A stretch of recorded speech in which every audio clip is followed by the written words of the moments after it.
नमस्कार दोस्तों। हिमाचल चुनाव अब चरम पर चढ़ने लगा है। भले ही फिजाओं में ठंडक आ गई हो, लेकिन यहां राजनीतिक गर्मी ने पूरी तरीके से माहौल को अजीब सा कर रखा है। और राजनीतिक गर्मी की वजह यह है कि हिमाचल एक लंबे समय से अपने में बदलाव करता है, हर बार सत्ता बदल देता है। इस बार भारतीय जनता पार्टी का कहना है कि रवायत जो है खत्म होनी चाहिए, सत्ता बदलनी नहीं चाहिए। वहीं दूसरी तरफ कांग्रेस का कहना है रवायत बने रहना लोकतंत्र के लिए जरूरी है।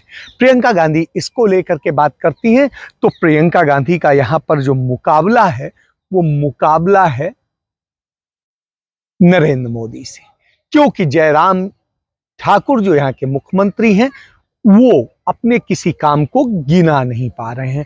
यही वजह है कि बार बार प्रधानमंत्री को खुद हिमाचल आना पड़ रहा है और उन्हें बार बार हिमाचल को बताना पड़ रहा है। हालांकि अब हिमाचल को वो बताएं क्या, तो लोकल मुद्दे वो टच नहीं कर पा रहे हैं। शायद यही वजह है कि जो है सचिन पायलट आज हिमाचल में हैं और उन्होंने हिमाचल में जो चीज कही, उन्होंने कहा कि यदि जयराम सरकार ने काम किया होता तो बार बार प्रधानमंत्री को ना बुलाना पड़ता, उनका चेहरा न दिखाना पड़ता। पिछले यदि 1-1.5 महीने के अंदर देखेंगे तो प्रधानमंत्री ने 1 दर्जन से अधिक दौरे कर लिए हैं, कहाँ के? हिमाचल के। तो यह है। उसके अलावा जेपी नड्डा रेगुलर वहां पर डेरा डाले हुए हैं। जेपी नड्डा के अलावा अमित शाह और तमाम 1 दर्जन से अधिक केंद्रीय मंत्री बार बार आ रहे हैं और जा रहे हैं। सारी चीजें हैं, तो लगातार ये बना हुआ है। उसके अलावा वहाँ जो आसपास के राज्यों के आरएसएस का कैडर है वो पूरी तरीके से लगा हुआ है। तो यह स्थिति है। अब मैं आज इसका जिक्र इसलिए कर रहा हूं क्योंकि भारतीय जनता पार्टी ने अपना घोषणा पत्र जो है, चुनाव घोषणा पत्र आज जारी कर दिया है। कल कांग्रेस पार्टी ने अपना घोषणा पत्र जारी किया था और इसमें हिमाचल में उसने एक चीज कही है कि जो कॉमन सिविल कोड है, यूनिफॉर्म सिविल कोड, उसको लेकर के समान नागरिक संहिता कि हम हिमाचल में उसे लागू करेंगे। तो साहब ये है। दूसरी उन्होंने चीज कही है जो इसमें मुख्य है, उसी पे बात कर लेते हैं। उन्होंने जो मुख्य बातें कही हैं उनमें है एक कि मुख्यमंत्री ने कहा कि अन्नदाता सम्मान निधि की शुरुआत, छोटे किसानों को सालाना 3,000 की राशि मिलेगी। युवाओं के लिए 8 लाख रोजगार के अवसर मिलेंगे। सभी गांवों में प्रधानमंत्री ग्राम सड़क योजना से जोड़ा जाएगा। शक्ति कार्यक्रम अगले 10 साल में 12,000 करोड़ का निवेश करेगा। मंदिरों को प्रमुख शहरों से हिम तीर्थ सर्किट के माध्यम से जोड़ा जाएगा। और उसके बाद सेब पैकेजिंग सामान पर 12% जीएसटी अतिरिक्त लागत राज्य सरकार वहन करेगी। और 5 नए मेडिकल कॉलेज बनेंगे। हिम स्टार्टअप योजना होगी। शहीद सैनिकों को दी जाने वाली अनुग्रह राशि में बढ़ोतरी होगी। संपत्ति के अवैध उपयोग की जांच करने के लिए व्यावसायिक आयोग बनेगा। और इसके बाद में सरकारी कर्मचारियों के वेतन में विसंगतियों को दूर करेंगे। तो इस तरह की बात कहते हैं। इसके बाद में स्थिति यह है, महिला हो या पुरुष, उसके पति को उसकी मौत या पत्नी की प्रभाव में दोबारा मौत हो गई है तो उसके 365 दिन के भीतर चाइल्ड केयर लीव देंगे, 365 दिन की। इसके अलावा सभी सरकारी कर्मचारियों और पेंशन भोगियों के लिए कैशलेस चिकित्सा सुविधा होगी। 50 करोड़ का कोष बनाएंगे इसके लिए। महंगाई भत्ते को 34 से बढ़ाकर 38% करेंगे। आदिवासी इलाकों और सुदूर क्षेत्रों में सेवारत कर्मचारियों को दिए जाने वाले भत्ते में चरणबद्ध तरीके से 650 रुपए प्रति माह के को बढ़ाकर 1,300 रुपए करेंगे। और दूर दराज के क्षेत्रों में नौकरी करने वाले कर्मचारियों के लिए घर की सुविधा दी जाएगी। केंद्रीय वेतन आयोग से जोड़ने की नीति बनाई जाएगी। हिमाचल का अलग से राज्य वेतन आयोग बनाएंगे। तो इस तरह के जो वायदे किए हैं। फिर देखिए, उन्होंने कहा है, देखो हमारा हिमाचल योजना में पर्यटक 10 दिन से ज्यादा समय रुकेगा। 20 से 50% छूट मिलेगी। इसके अलावा इको टूरिज्म प्रमोशन बोर्ड के माध्यम से 11 दर्शनीय स्थलों को विकसित करेंगे। 17 पर्यटक स्थलों को एडवेंचर टूरिज्म के लिए हॉट स्पॉट बनाएंगे और इच्छुक हिमाचलियों को 5 करोड़ वित्तीय सहायता देंगे। हर महीने में 2 और 3 स्टार होटल, 20 नए वेलकम योगा केंद्र बनेंगे। किन्नौर, लाहौल और काजा को हेली टैक्सी सेवा से जोड़ेंगे और नारी शक्ति कैंटीन जो महिला स्वयं सहायता समूह चलाएंगी तो इस तरह से करेंगे। इसके अलावा 1500 गुणवत्ता वाली बसें अपग्रेड करके 500 नई इलेक्ट्रिक बसें खरीदेंगे। ट्रक और टैक्सी ड्राइवरों को 10 लाख तक के कवरेज के साथ दुर्घटना बीमा देंगे और रेलवे परियोजनाओं को पूरा करेंगे। कुल्लू कांगड़ा में अतिरिक्त उड़ानों का संचालन होगा और पर्वतमाला योजना के तहत राज्य में 7 रोपवे परिवहन बनाए जाएंगे। तो इस तरह के तमाम सारे वायदे हैं। इसके अलावा स्टार्टअप योजना में 900 करोड़ रुपए का फंड देंगे। पुलिस बलों में रेगुलर करने और ग्रेड पे में संबंधित मुद्दों को सुलझाएंगे। 3 नई IRB बटालियन बनाएंगे। प्रदेश उच्च न्यायालय में एक सर्किट बेंच स्थापित करेंगे। 4 अतिरिक्त फास्ट ट्रैक स्पेशल कोर्ट बनेंगे और राजयोग फॉरेंसिक प्रयोगशाला की शाखा खुलेगी। महिला थाने बढ़ाएंगे और इसके अलावा नशा तस्करों पर की जब्ती होगी। तो इस तरह के वायदे हैं ये भारतीय जनता पार्टी के चुनाव घोषणा पत्र में। कमोबेश जब आप ये वायदे करते हैं तो एक सवाल उठता है कि 5 साल से वहां पर सरकार किसकी है? केंद्र में सरकार है 8.5 साल से, 5 साल से सरकार है भारतीय जनता पार्टी। ये सारे वायदे जो आज आप कर रहे हैं कमोबेश इसी से मिलते जुलते आपने वायदे किए थे पिछले 5 साल पहले। आज तक उनमें से कितने पूरे हुए? पुलिस की भर्ती के 3 बार पेपर लीक हुए, दूसरी और भर्तियों के पेपर लीक हुए। रोजगार की स्थिति यह है कि 68,000 से अधिक पद खाली पड़े हुए नियमित पद और उसके अलावा टोटल मिला के करीब 1 लाख बन जाते हैं उसी को लेकर के। तो आपके पास अब तक नहीं रहा। जो रोजगार देने की आप बात कहते थे, रोजगार की स्थिति नहीं है। तो ये सारी चीजें जब हैं तो उस स्थिति में आप कहेंगे क्या? और इन्हीं सब चीजों को लेकर के जब मुद्दा है तो निश्चित रूप से आता है कि आप आखिर कहना क्या चाहते हैं और किस चीज को आप दिखाना चाहते हैं। तो इस पर आप समझिए, हिमाचल चुनाव में 6 बड़े मुद्दे। पहला है कि 5 साल के अंदर हिमाचल में बेरोजगारी बहुत चरम स्तर पर बढ़ी है। जो नेशनल बेरोजगारी का डाटा है वो 7.2% का है और हिमाचल का 9.5% का है। यानी हिमाचल में बेरोजगारी पूरे देश के औसत से, राष्ट्रीय औसत से ज्यादा है। एक चीज। दूसरी चीज, महंगाई की मार तो पूरी सार्वभौमिक है, उसको बताने की जरूरत नहीं है। तीसरी, बागवान को पैकेजिंग में 1 रुपया GST नहीं लगता था, GST आपने लगाया 18% और 18% लगाने के बाद कह रहे हैं अब 12% कर देंगे, उसके ऊपर का हम वहन कर लेंगे। तो अब तक क्यों नहीं किया? और आपने ये 18% भी क्यों लगाया? क्योंकि बागवान कोई बड़ा वो तो नहीं कर रहा है। उसके अलावा फूड प्रोसेसिंग के लिए आपने वायदे किए थे, वो आपने नहीं किया। खराब सड़कें मुद्दा है। आप एक तरफ प्रधानमंत्री योजना के तहत और दूसरी सर्किट से जोड़ने की बात करते हैं, सब करते हैं। 69 जो हाईवेज प्रोजेक्ट थे उनसे आपने जोड़ने की बात की थी, एक से भी नहीं जोड़ा गया, एक भी सिंगल नया नहीं बना 5 साल में। इसके अलावा दूसरी जो बड़ी चीज है वो ये है कि इन 5 साल में आपने एक भी ऐसा नहीं किया कि जिससे जो वहां की सड़कें पूरे हिमाचल की खराब है, यदि आप ही के समय में टूटी हैं, आप ही के समय में बर्बाद हुई हैं, तो फिर आप किसी दूसरे से सवाल कैसे कह सकते हैं? और आज जब इस पर आप सवाल उठाते हैं तो निश्चित रूप से ये एक सवाल खड़ा हो जाता है। 5 साल जो जिस तरीके से आप टूटी सड़कें, सारी चीज़ों को लेकर के रहे हैं, जब कोविड आया तो आपने उसमें भी यहाँ पर मदद नहीं की, ना व्यापारियों की ना छोटे लोगों की और मदद के नाम पर कुछ नहीं हुआ।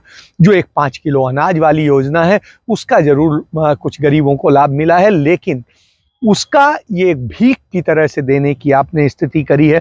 तो आपने भिखारी जब बना दिया हो तो निश्चित रूप से है। फिर आप 4 लेनिंग का मुद्दा गर्म है, आपने तमाम सारी रोड को कहा था 4 लेन करेंगे, अब तक वो नहीं हुआ है। तो इन सब चीज़ों को लेकर के बहुत सारे विषय खड़े हुए हैं। 24 विधानसभा क्षेत्रों में सेब बागान जो है, जो बागवान हैं, उनको बहुत शोषण हुआ है उनका, उसको लेकर के है। जीएसटी दर से लेके सब कुछ है, टूटी सड़कें, गांव की पगडंडियां और उन सब की बदतर हालत पूरी जिम्मेदार है। और महंगाई पर डबल इंजन सरकार से लोग जवाब मांग रहे हैं कि साहब ये तो आप ही कहते थे, कोई और नहीं कहता था। तो ये बताइए कि फिर कहाँ गया आपका। तो उस स्थिति में जो भारतीय जनता पार्टी का घोषणा पत्र है वो खुद उन्हीं को ही पूरी तरीके से बेनकाब कर देता है। इसके बाद में कल वहां पर कांग्रेस पार्टी ने भी अपना चुनाव घोषणा पत्र जारी किया था। और कांग्रेस पार्टी ने जो घोषणा पत्र जारी किया था उसमें भी आप एक चीज समझिए कि उसने तमाम सारी बातें कही थी और उसमें तमाम वायदे किए थे कि किस तरीके से हैं। तो उसमें ये मान के चला जा रहा है कि 95% जो कांग्रेस पार्टी का घोषणा पत्र है वो 95% हिमाचलियों को पूरी तरह सीधे प्रभावित करता है। तो उसमें आप समझिए सबसे बड़ा मुद्दा जो है हिमाचल में कर्मचारियों का है, ओल्ड पेंशन स्कीम का। कांग्रेस पार्टी ने वायदा किया कि हम आपको ओल्ड पेंशन स्कीम देंगे और उन्होंने इसका सबूत देने के लिए अपने छत्तीसगढ़ के मुख्यमंत्री को बुलाया था जहां पर ओल्ड पेंशन स्कीम लागू की गई है। तो उन्होंने बताया कि हम किस ढंग से इसको कर रहे हैं और कैसे करेंगे, नंबर 1। दूसरा, इसके अलावा सबसे कम हिंदुस्तान में यदि कहीं बेरोजगारी दर है तो वो छत्तीसगढ़ में है 0.4%, जो कि नेशनल में है 7.2%। तो ऐसी स्थिति में सबसे कम बेरोजगारी दर वाला मुख्यमंत्री भी मौजूद था, जो इस बात का सबूत था कि हम कैसे रोजगार दे सकते हैं। तो इसको लेकर के था। तो हिमाचल के चुनाव में कांग्रेस ने इन सब चीज़ों को फोकस किया है। उसने अपने घोषणा पत्र को शपथ पत्र की तरह से प्रस्तुत किया है कि ये कांग्रेस की गारंटियां हैं। और उनमें जिस तरीके से उसने किया है कि कांग्रेस ने मनरेगा के दिहाड़ीदार मजदूरों की घोषणा पत्र का ऐलान किया है। उसने कहा जैसे मनरेगा गांव में मिलता है वैसे हम शहर में भी आपको काम का अधिकार देंगे और दिहाड़ी मजदूरों को 120 से बढ़ाकर 150 करेंगे दिन की करेंगे। मनरेगा की मजदूरी 212 से बढ़ाकर 350 रुपये करेंगे। इसके अलावा जो है 10 गारंटियां दी हैं कांग्रेस पार्टी ने, वो महत्वपूर्ण है, जो 95% हिमाचल को प्रभावित करती हैं। कि एक तो ओपीएस बहाल करेंगे, 5 साल में 5 लाख को रोजगार देंगे। उन्होंने, भारतीय जनता पार्टी 5 साल से सत्ता में वहां पर है, बावजूद इसके वो रोजगार देने में असफल रही। जो मौजूदा रोजगार है उनमें, जैसा मैं पहले ही बता चुका हूं, 68,000 नियमित पद खाली पड़े हुए हैं, कॉन्ट्रैक्ट और दूसरे सब मिला करके करीब 2 लाख पद खाली पड़े हुए हैं। तो कांग्रेस पार्टी ने कहा कि हम अपनी फर्स्ट मीटिंग में ही ये फैसला लेंगे कि 1 लाख नौकरियां, पक्की नौकरियां देने का करेंगे। और भर्तियों में जो पेपर लीक हुए हैं और जिस तरीके से घोटाले हुए हैं उसको पर्दाफाश करेंगे। तो ये चीज़ है। तो ऐसी स्थिति में आपके 8 लाख पर कैसे भरोसा करें जब प्रधानमंत्री कहते थे कि हम हर साल 2 करोड़ रोजगार देंगे, और आज तक यदि इस हिसाब से 16 करोड़ से अधिक रोजगार मिल जाने चाहिए थे। लेकिन हिंदुस्तान दुनिया का सबसे बेरोजगार देश बन चुका है। ये हम नहीं, सीएमआई के आंकड़े कहते हैं कि हिंदुस्तान में 90 करोड़ बेरोजगार युवा, और 90 करोड़ में 46 करोड़ ने रोजगार खोजना बंद कर दिया है। यह दशा हो गई है। तो ऐसी स्थिति में आपके इस 8 लाख के उसको कैसे भरोसा किया जाए। तो ये स्थिति है। फिर इसके बाद में 1 लाख पक्की नौकरियां और 5 लाख टोटल रोजगार, ये कांग्रेस का वायदा है। और महिलाओं को 1500 रुपये प्रति माह, वो जो महिलाएं कुछ नहीं कर रही हैं, बेरोजगारी की स्थिति में, उन्हें 1500 रुपये प्रति माह भत्ता दिया जाएगा, बेरोजगारी भत्ता। पशुपालकों को 80 रुपये में दूध खरीदेंगे। यह प्रयोग जो है छत्तीसगढ़ सरकार ने किया है, इसलिए उन्होंने उसका उदाहरण प्रस्तुत किया। पशुपालकों से गोबर खरीदेंगे, जैसे 2 रुपये किलो छत्तीसगढ़ में भी खरीदा जा रहा है। यह एक बड़ी चीज़ है। तो उन्होंने उदाहरण भी दे दिया कि हम करते हैं।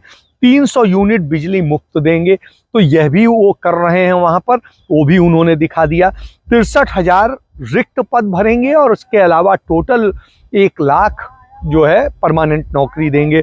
तो ये एक बड़ी महत्वपूर्ण चीज़ है। इस पर भारतीय जनता पार्टी पूरी तरह मौन साधे हुए है। पक्की नौकरियों के मामले में मनरेगा मजदूरों की दिहाड़ी 350 रुपये करेंगे। पशु चारे की विशेष सब्सिडी देने की व्यवस्था की जाएगी, जिससे पशुओं को आप कर सकें।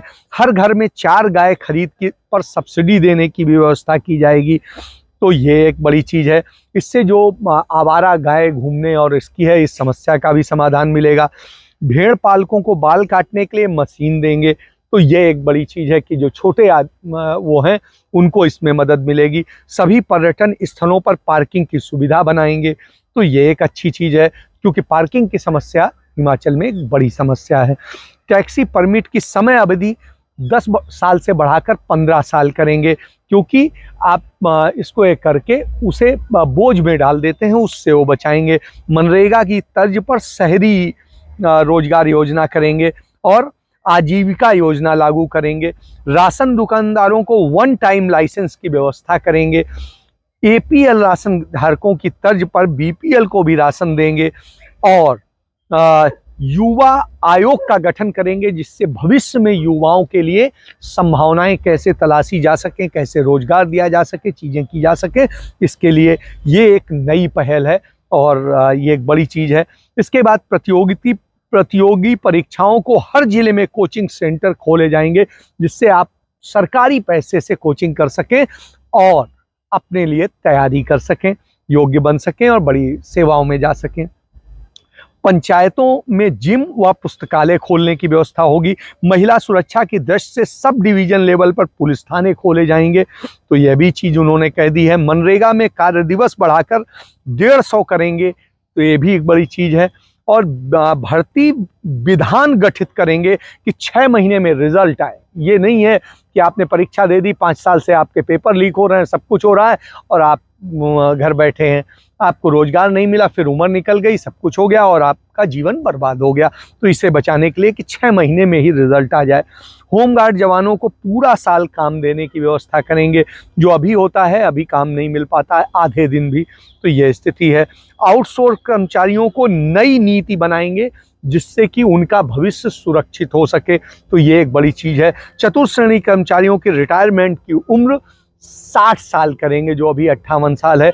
तो ये भी एक बड़ी चीज़ है। तो इस तरह से करके निश्चित रूप से एक बड़ा लाभ दिए जाने की व्यवस्था है। तो इन सब से एक बड़ा असर जो है पड़ने की उम्मीद की जा रही है, क्योंकि इसमें है।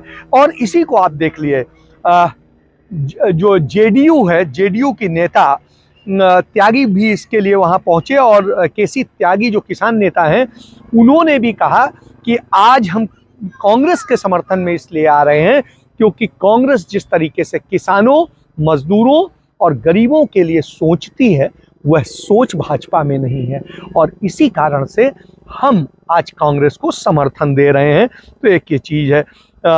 जो सचिन पायलट पहुंचे, उन्होंने गुर्जर वोटरों को साधने की कोशिश की है और उन्होंने कहा है कि जिस तरीके से यदि काम किया होता इन 5 साल में की सरकार ने और 8.5 साल की मोदी सरकार ने, तो आज मोदी को बार बार यहाँ भाग के नहीं आना पड़ता।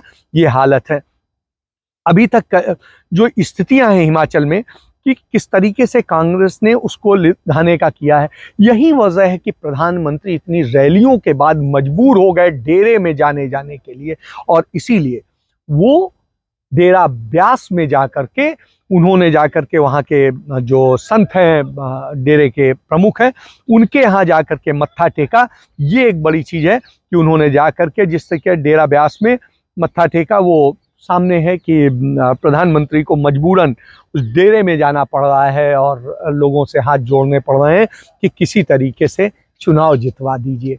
तो आप इससे समझ सकते हैं कि प्रधानमंत्री को इस स्तर पे बार बार उतरना पड़ रहा है। आपको याद होगा 2014 के चुनाव के समय में कि किस तरह हरियाणा में चुनाव जीतने के लिए यही प्रधानमंत्री डेरा सच्चा सौदा में जाकर के मत्था टेकने पहुंचे थे। अमित शाह भी गए थे और बाद में पाया गया वो बाबा किस आरोप में पकड़े गए। तो ये इस तरह की स्थितियां हैं कि उन डेरों को जिनको आप कोसते थे, वहीं आप जाके मत्था टेकते हैं, वहीं जाकर के आप करते हैं, क्योंकि आपके काम नहीं बोल रहा है, बल्कि आपका झूठ चरम पर है और यही वजह है कि स्थिति है। अब तक हिमाचल में जो पूरी जांच चल रही है, जो चुनाव आयोग की कार्रवाइयां हैं, उनमें अब तक तकरीबन 20 करोड़ रुपया कैश पकड़ा जा चुका है, जो कि तमाम तरीके से वोटर्स को रिझाने के लिए और उसके लिए आया था। तो ये एक बड़ी चीज है। इसके अलावा करीब 40 करोड़ रुपए की शराब पकड़ी जा चुकी है। तो ये सारी चीजें सामने हैं और ऐसी स्थिति में ये मान के चलिए कि हिमाचल का चुनाव इस बार एक फिर से नई इबारत लिखने जा रहा है और वो अपनी रवायत को छोड़ने को तैयार नहीं है, क्योंकि वो समझ रहा है कि उसके साथ में पिछले 5 साल में जो धोखा हुआ है उसका जवाब देने का सही समय ये है। उनके बच्चों का जो भविष्य बर्बाद हुआ है उसका समय है, रोजगार जो छीने हैं उसका सवाल करने का समय है। यही मुफीद समय है कि हमारी सड़कें टूटी क्यों हैं। जब आप वायदा कर रहे हो कि अब बनवाएंगे, तो भाई तब भी तो तुमने वायदा किया था, फिर अब क्या बनवाओगे? तो ये सारे सवाल हिमाचल की फिजा में हैं और वही इस ठंड में भी वहां गर्मी पैदा किए हुए हैं। तो चलिए, कल आपसे फिर बात होगी कुछ और मुद्दों पे। तब तक के लिए धन्यवाद।